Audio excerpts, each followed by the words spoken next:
Sheila, my wife, and I were married a couple of years, or committed to each other for a couple of years because marriage was not legal yet in this country. And we started talking about being parents. I was 37, maybe just about 37, and she was 35. At first we were thinking about adoption, and the reason we were thinking about adoption is because it was kind of a flat decision. Neither one of us would have to be the birth mom. You know, it would be kind of even though in hindsight I know that that doesn't really matter. It's even if it's even. And we went to a couple of adoption agencies, and we found a really homophobic situation there. One adoption agency told us that it was a pipe dream to think that any adoption agency would allow two women to adopt a child. If I was 37, it was 1997, so maybe in 1997 that was true.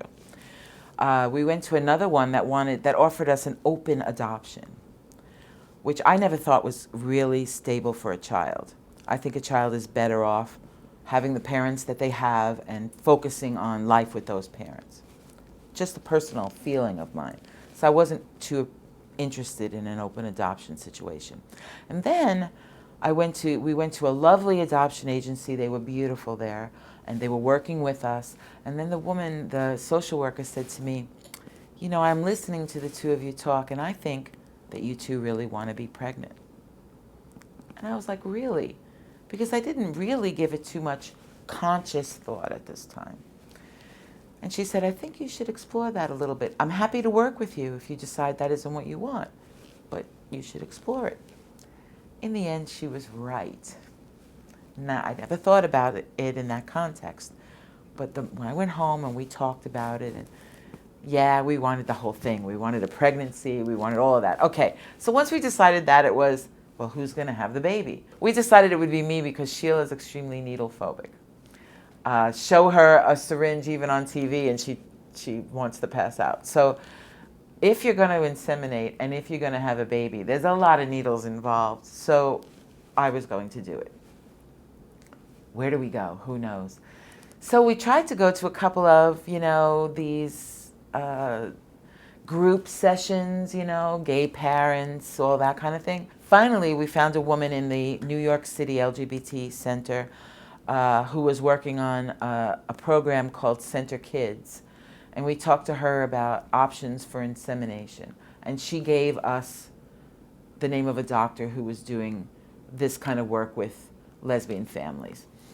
So we went to visit her. And she talked to us about inseminating. We had to go to a cryobank and all of this stuff. And I was thinking, you know, this is going to be nothing.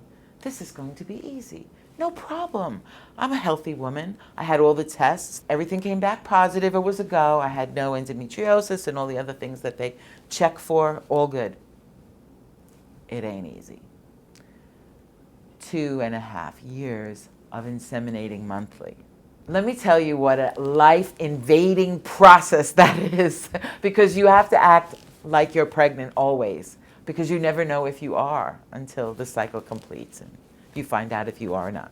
We finally had Sheila genetically typed because we just couldn't decide. So they sent us only donors that were similar to her family background in medical and, you know, height, weight, color, that kind of thing. We picked 3.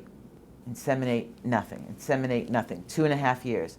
Finally, this 1 month, I was so over it. I wound up having to take fertility drugs because insemination's only about 25 to 30% effective, even in the healthiest of women. We found out in the middle of this process. This 1 month, one of Sheila's friends was having a big party this weekend. And I wanted to go to the party and not worry about my insemination issues. I said, I'm going to take my pregnancy test. She said, you're supposed to wait 2 more days. I said, if I wait 2 more days, I'll be sitting at that party with a Coke and I'm done. I'm not doing that. Fine. Next morning, I got up about 5:30 in the morning.